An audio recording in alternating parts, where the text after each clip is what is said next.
உங்க பழைய நகைக்கு கிராமுக்கு 150 ரூபாய் கூடுதலா வாங்கி புது நகை எடுத்துக்கோங்க. அதே கம்மி சேதாரம் தான் உங்க லலிதால மட்டும்தான். விசாரத்தில் 2 முரணான ஸ்டேட்மெண்ட்டை வந்து நம்ம பார்க்க முடியுது. அதை எப்படி நம்ம புரிஞ்சுக்கிறது? ஏன்னா விசிகாக்குள்ளே பை இட் செல்ஃப் வந்து ஒரு சிக்கல் இருப்பதா நீங்கள் நினைக்கிறீங்களா? இல்லை விசிகாவில் வந்து ஆட்டோமேட்டிக்காக அங்கே வந்து திமுக சார்ந்தவர்கள் தான் எல்லாருமே இருக்காங்க, திருமாவளவன் ஐயாவை தவிர அப்படிங்கிறத நம்ம பலமுறை சொல்லிட்டு இருக்கோம். நீங்கள் மாறுதலாக சொல்கிற மாதிரி எனக்கு தெரியுது. விசிகாவில் அவர் இப்போ என்ன சொல்கிறாங்கன்னா, அவர் தான் வந்து திமுக பக்கம் நோக்கி நகர்வதாக ஒரு பேச்சு இருப்பதாக வெளியே சொல்கிறாங்க. இல்லை அதாவது திருமாவளவன் ஐயா விசிகாவை பொறுத்த வரைக்கும் அவரிடம் இருந்த பல பேரை வந்து திமுக தனதாக்கி கொண்டதுங்கிற சுச்சுவேஷனில் தான் இருந்தது. சரி, இன்றைக்கி திருமாவளவன் ஐயா சொல்கிறத பற்றி நான் வர்றதுக்கு முன்னாடி உங்களுக்கு சில விஷயங்கள் சொல்கிறேன். அதாவது இந்த வார்த்தைகளெல்லாம் நாகரிகமாக கரெக்டாக தான் பயன்படுத்துகிறேன்.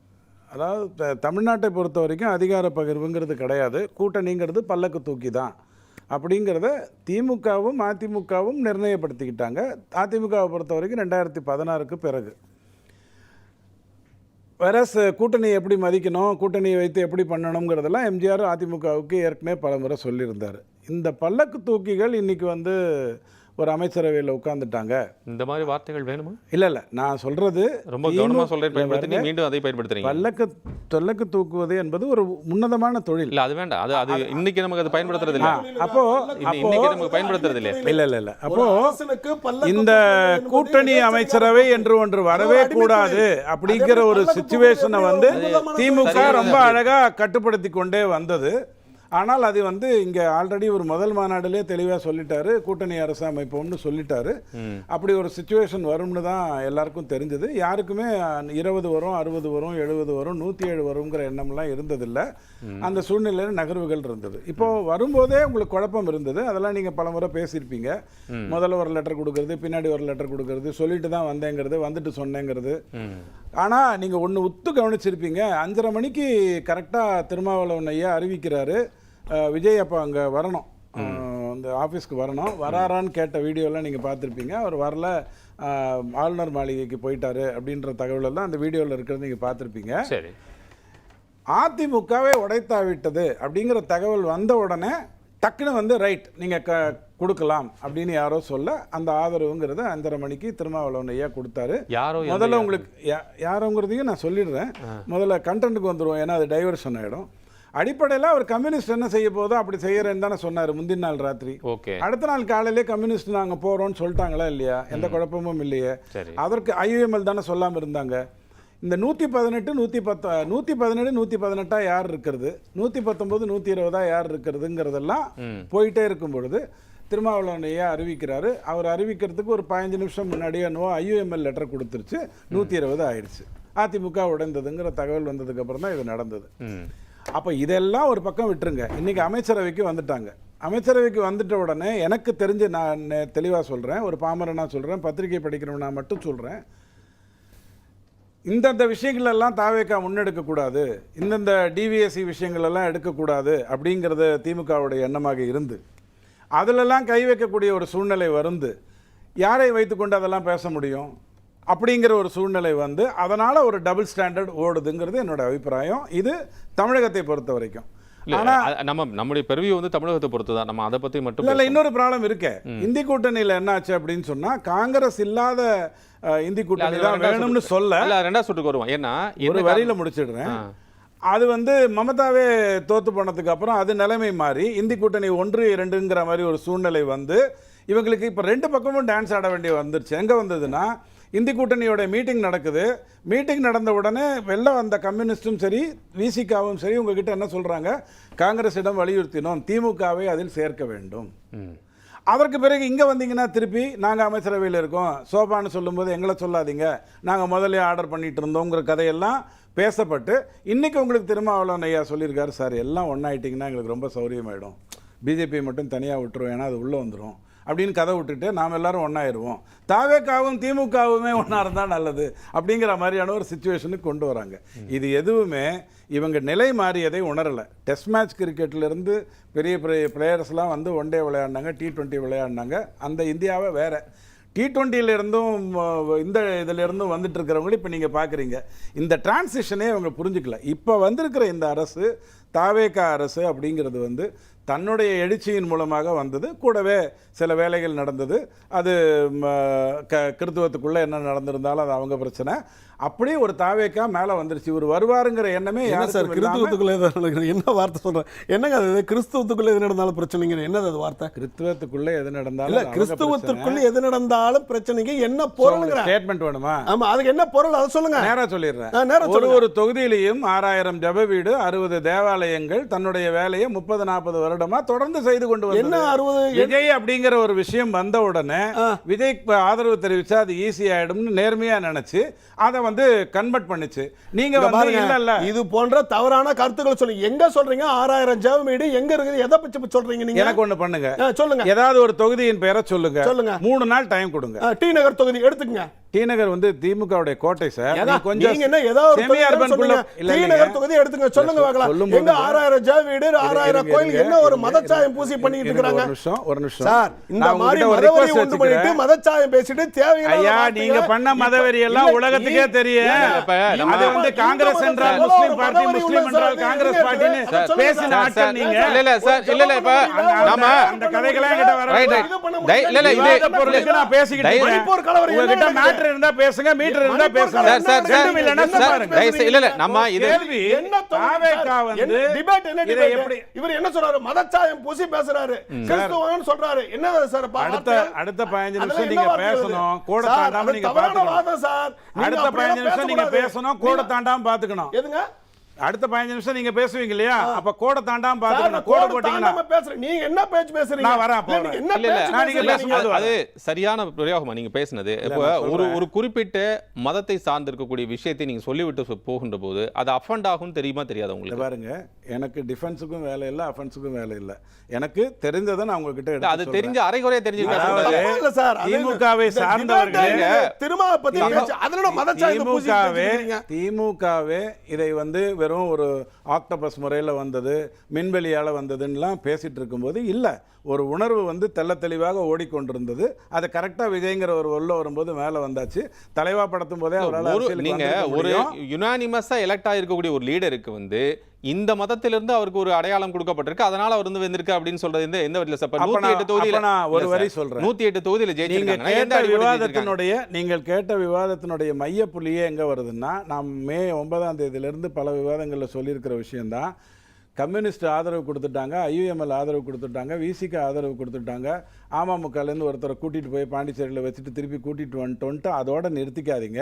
இந்த பக்கம் அதிமுகலேருந்து ஒரு 13 எம்எல்ஏக்களை ராஜினாமா செய்ய வைத்து கொண்டு வந்துட்டிங்கன்னா இவங்க பிரச்சனை பண்ணால் அவங்க பிரச்சனை பண்ணால் இவங்கன்னு உங்கள் ஆட்சியை நிம்மதியாக நடத்த முடியும் அப்படிங்கிறத சொல்லியிருக்கு. இது நடக்க தொடங்கிய பிறகு தான் முரண்கள் அதிகம் வருது. நீங்கள் நிறைய விஷயங்கள் சொன்னீங்க இல்லையா, இதுக்கப்புறம் அவர் இப்படி பேசுகிறார், இவர் இப்படி பேசுகிறாருங்க. இந்த முரண்கள்லாம் எங்கே வர ஆரம்பிச்சதுன்னா, இந்த 25 பேர் தாவி வந்து ஓட்டு போட்டுட்டு அதுக்கப்புறம் திருப்பி 21 பேர் டைவர்ச்சிட்டு போயிட்டாங்க இல்லையா, அப்போ திருப்பி அமைதியாயிடுச்சு.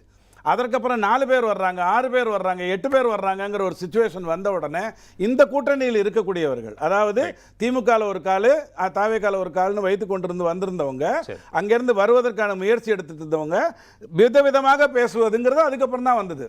ஆனா ஒரு கேள்விக்கு பதில் சொல்லிடுறேன், ஒரே ஒரு கேள்விக்கு மட்டும் பதில் சொல்லிடுறேன். நம்ம காரை செல்வராஜ் ஐயா இருக்கிறதுனால வைகோவுடைய விஷயம் ஆஃப் ஹேண்டிலிங்கே வேற. நீங்க சொல்லுங்க, ஒரு பழைய புது படத்துல ஒரு டயலாக் வரும், ஏப்பா இங்க தேடிட்டு இருக்க, இங்க தான் வெளிச்சம் இருக்கு, தொலைச்சது எங்க, அங்கே தொலைச்சேன் அப்படிங்கிற மாதிரி பேசிட்டு இருக்கோம். அடுத்தது இடைத்தேர்தல் வரப்போகுது, அதில் எங்களுக்கு ஒரு சீட்டு கொடுக்கணும், அண்ணன் வந்து முதல்ல அமைச்சரவைக்குள்ளே வரணும் அப்படிங்கிற ஒரு பிரச்சனை தான் கட்சிக்குள்ளே பேசப்பட்டிருக்கணும். ஒருத்தர் சொல்லிட்டாரு தெளிவுபடுத்தி, அதெல்லாம் இப்போ எங்கள் காட்டுமன்னார் கோயிலில் நிற்கிறேன்னு சொன்னவர் தான் அப்புறம் நிற்கலன்னு சொன்னாருங்கிறதெல்லாம். திருமாவளவன் ஐயா பொறுத்த வரைக்கும் நீங்கள் ஒன்றே ஒன்று புரிஞ்சுக்கோங்க, தெள்ள தெளிவாக எதுக்காக அரசியல் இருக்கும்னு தெரிந்த ஒரு சிலரில் திருமாவளவன் ஐயா ஒருத்தர், அதில் மாற்று கருத்தே இல்லை. அவருடைய சித்தாந்தம் எனக்கு தேவையில்லை, அவருடைய பொருள் கூட எனக்கு அவசியம் இல்லை. ஆனால் இதில் நிலைப்பாட்டில் தெளிவாக இருக்குது, எதுக்காக அரசியல் இருக்கோங்கிறது அவருக்கு தெரியும், அதில் வந்து மாற்று கருத்து இல்லை. இப்போ இந்த குழப்பம்லாம் ஏன் வருது அப்படின்னா, இடைத்தேர்தலில் நாம் நின்றா என்ன, நாம் நின்றா அதிலிருந்து அமைச்சரவைக்குள்ளே வரலாம்ங்கிறதெல்லாம் ஒரு பக்கம் வச்சுக்கோங்க. இந்த கூட்டணிக்கு பேர் வைக்கல, கம்யூனிஸ்ட் ஒன்றுமே பண்ணலை, கம்யூனிஸ்ட் ஒன்றுமே பண்ணலைன்றீங்க. எனக்கு ஆச்சரியமாக இருக்குது. எனக்கு தெரிந்து ஒரு 20-25 நாளைக்கு முன்னாடி கொஞ்சம் இப்படி எப்படி இந்த உப்மா இல்லை கிச்சடி இல்லைங்கிற மாதிரி ஒரு பேரை கம்யூனிஸ்ட் தான் இந்த கூட்டணிக்கே சஜஸ்ட் பண்ணாங்க. ஒரு 15-20 நாளைக்கு முன்னாடி இருக்கும். அதாவது மதசார்பற்ற தெய்வமற்ற இன ஜனநாயகமற்ற ஏதோ ஒரு பேர் வச்சாங்க. அது வந்து அன்பார்ச்சுனேட்லா அது வந்து பேச்சு பொருள் ஆகல. இல்ல சொன்னாங்க, கேட்டுக்கோங்க. அவங்க சஜஸ்ட் பண்ணாங்க தான் அந்த பேரை வச்சாரு. அது வந்து அவங்க ஒத்துக்கல, நாங்க இல்லன்னு சொல்லி. இப்போ கேள்வி என்னன்னா, ஒரு சில விஷயங்கள் சொன்னதுக்கு நான் பதில் சொல்றேன். இந்த தேர்தலில் தாவேகாவும் காங்கிரஸும் கூட்டணி அமைத்தது பிஜேபிக்கு ஒரே ஹார்ட் அட்டாக்கே வந்துருச்சு. ஐயோ, 3வது ஹார்ட் அட்டாக். ஒன்றுமே கிடையாது. இந்த தேர்தலில் 2 சந்தோஷமான விஷயம் பிஜேபிக்கு நடந்தது. அதோட மேட்டர் முடிஞ்சிருச்சு. ஒன்று, திமுக தோர்த்தது. 2வது, திமுக காங்கிரஸ் கூட்டணி உடஞ்சது. இந்த 2 தான் ரொம்ப நாளாக பிஜேபி பேசிக்கிட்டு இருக்கிற ஒரு விஷயம். அது 2மே இந்த தேர்தல் நடந்து மே 4ஆம் தேதியே பிஜேபி தன்னுடைய லட்சியம் என்னவோ அதை செய்து முடிச்சுட்டு அடுத்த வேலையை பார்க்க அழிந்தது. அது சொல்லுங்க சார். இல்லை கரெக்டான பாருங்க, எங்களுக்கு அதிமுகலாம் இருக்குது, திராவிடம்ங்கிறது திமுக இல்லை. அதெல்லாம் பேசினா வேற விஷயம்.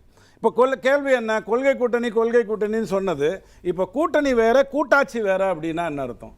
ஆஃபீஸில் வந்து மேனேஜர் ஆகிட்டேன், ஆனால் நான் இந்த கம்பெனியில் இல்லை அப்படின்னா என்ன அர்த்தம்? அதெல்லாம் விட்டுருங்க. அவங்க பாவம் அவங்களுடைய நிலைமையில் அந்த மாதிரி தான் பேசுவாங்க. சார், நான் ஒரு வார்த்தை சொன்னேன், திமுக எப்படி தன்னுடைய கூட்டணியை நடத்தியதுங்கிறதுக்கு ஒரு வார்த்தை சொன்னேன். உங்களுக்குலாம் கோபம் வந்தது.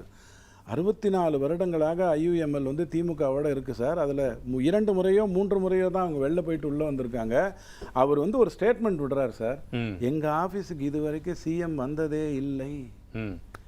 ஒரு கட்சி 64 வருடமாக கூட்டணியில் இருக்கு. இயல்பாக அந்த மக்களும் திமுகவோடு இணைந்திருப்பதாக திமுக தொடர்ந்து சொல்லுவாங்க. இஸ்லாத் சகோதரர்களை தான் நம்ம காப்பாற்றுறோம்னு சொல்லுவாங்க. அந்த தலைவர் சொல்லுகிறாரு, என்னுடைய ஆஃபீஸுக்கு இது வரைக்கும் ஒரு சிஎம்மும் வந்ததில்லை. அப்போ விஜய் வரேன்னு சொல்றாரா? அடுத்த அவநிலை பாருங்க, கூட்டணியிலே இருக்காங்க. அடுத்த ரொம்ப மோசமான, அதாவது ரொம்ப வருத்தமான ஒரு ஸ்டேட்மெண்ட் அவர் என்ன சொல்றாருன்னா, எங்க ஆபீஸுக்கெல்லாம் விஜயால வர முடியாது, சந்து பந்தா இருக்கும். இந்த 2 ஸ்டேட்மெண்ட் போறாதா? திமுகங்கிறதுக்கு வந்து ஒரு கூட்டணி அவசியமா, அந்த கூட்டணியில் இருக்கணுமா, அப்படியே அவங்கள தூக்கி கொண்டு போய் உட்கார வைக்கணுமாங்கிறது இந்த ஐயுஎம்எலோட இந்த 2 ஸ்டேட்மெண்ட்ல உங்களுக்கு புரிஞ்சிடாதா? அப்போ இவங்க வெள்ளம் வந்துட்டாங்க, நிம்மதியா இந்த மாதிரியான ஒரு கட்டுப்பாட்டிலேருந்து வெள்ளம் வந்துட்டாங்க. இப்போ என்ன பிரச்சனை? நான் சொன்னது தான் பிரச்சனை. இந்த பக்கம் 8 இருக்குது இல்லை, 120 இருக்குல்ல, ஆட்சியை நடத்திட்டு போன்னு சொல்லும்போது இல்லை அங்கிருந்து ஒரு 8 பேரை நாங்கள் கொண்டு வருவோம், நீங்க பிரச்சனை பண்ணா அவங்க பிரச்சனை பண்ணா நீங்க நம்ம சமாளிப்போம்னு சொல்றதுதான் இந்த பிரச்சனையே. அப்படின்னா கட்சி வந்து ஒரு நிதானம் இல்லாத, ஒரு யதார்த்தமான சூழல் இல்லாத, ஒரு ஸ்டெபிலிட்டி இல்லாத ஒரு கவர்மெண்டா இருந்துட்டே தானே இருக்கும். இல்ல 120 இருக்கட்டும், 132 இருக்கட்டும், 2019 தேர்தலை நீங்க தயவு செஞ்சு யோசிச்சுக்கோங்க.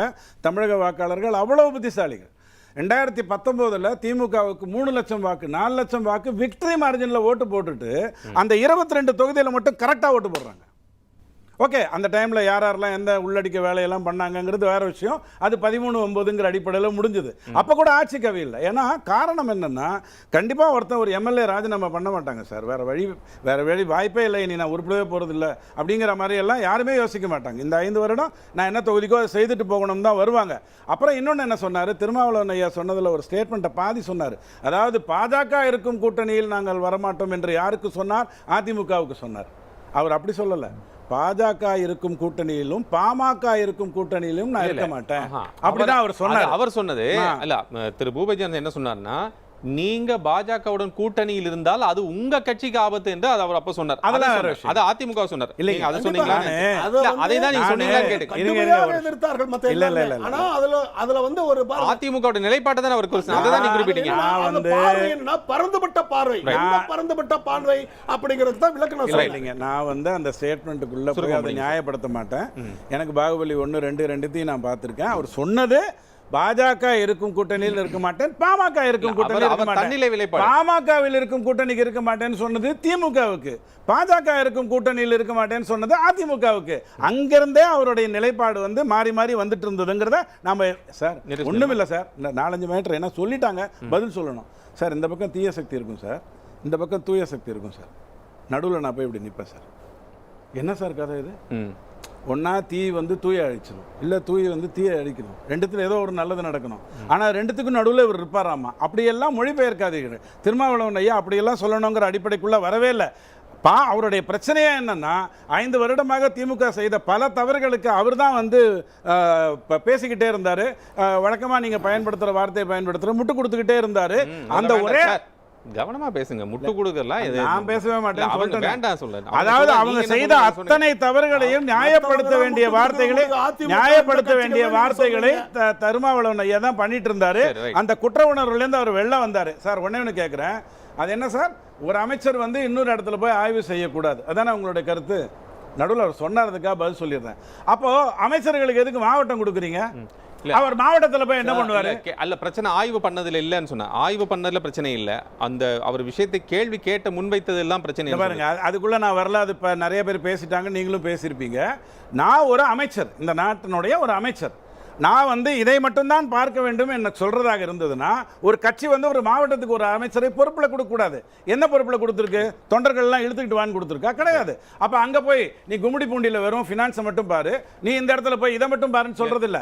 அந்த அமைச்சர் ஒழுங்கான வேலையை செஞ்சாருங்கிறதுக்குள்ள நான் உள்ள வர்றேன். ஒரே ஒரு கடைசி மேட்டர் சொல்லிடுறேன். அதாவது ரொம்ப நேரமா நம்ம பேசிருக்கோம். இல்லைங்க, அதாவது நீங்க எல்லாரும் ஒரே ஃபுல்லா நிறைய பேசிட்டே இருக்கீங்க. ஏன்னா நீங்க முதல்ல 18 நிமிஷம் பேசுறீங்க. இல்ல முதல்ல 10 நிமிடம் தான் நான் பேசினேன். அப்புறம் 12 நிமிடம் தான் பூபதி ஜான் பேசினாரு. ஒரே வரியில முடிச்சிடுறாரு. அவர் வந்து 7 நிமிஷம், நான் அந்த கணக்கு பார்த்து 7 நிமிஷம் தான் அவர் பேச. நீங்க எது சொன்னாலும் கரெக்டா இருக்கும். ஒரு வரியில நான் பேசி முடிச்சிடுறேன். நீங்க எல்லாம் நினைக்கிற மாதிரி விஜய் வந்து யூஸ் அண்ட் த்ரோங்கிற வார்த்தையை பயன்படுத்தாத, செயல்படுத்தாத மனிதர் இல்லை என்ற கவனத்தோடைய தயவு செய்து எதையும் பேசுங்க. உங்க பழைய நகைக்கு கிராமுக்கு 150 ரூபாய் கூடுதலா வாங்கி புது நகை எடுத்துக்கோங்க. அதே கம்மி சேதாரம் தான் உங்க லலிதால மட்டும்தான்.